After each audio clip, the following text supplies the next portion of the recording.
The guy in the picture here, I'll tell you a story, his name is Rob McEwen. I'd like to say, I have this think tank, we scour the world for amazing case studies. The reason I know this story is because he's my neighbor. He actually moved across the street from us, and he held a cocktail party to meet the neighbors. And he says, you're Don Tapscott. I've read some of your books. I said, great, what do you do? And he says, well, I used to be a banker, and now I'm a gold miner. And he tells me this amazing story.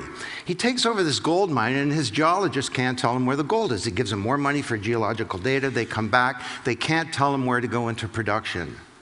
After a few years, he's so frustrated, he's ready to give up. But he has an epiphany one day. He wonders, if my geologists don't know where the gold is, maybe somebody else does.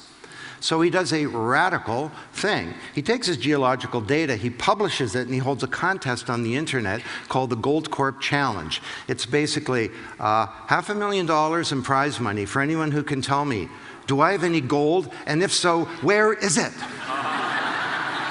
He gets submissions from all around the world. They use techniques that he's never heard of. And for his $500,000 in prize money, Rob McEwen finds $3.4 billion worth of gold. The market value of his company goes from $90 million to $10 billion. And I can tell you, because he's my neighbor, he's a happy camper.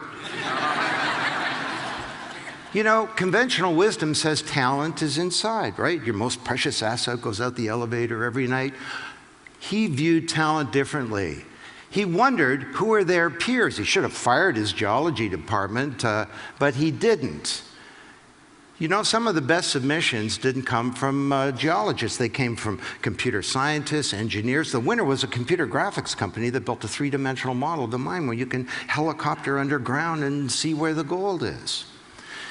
He helped us understand that social media is becoming social production.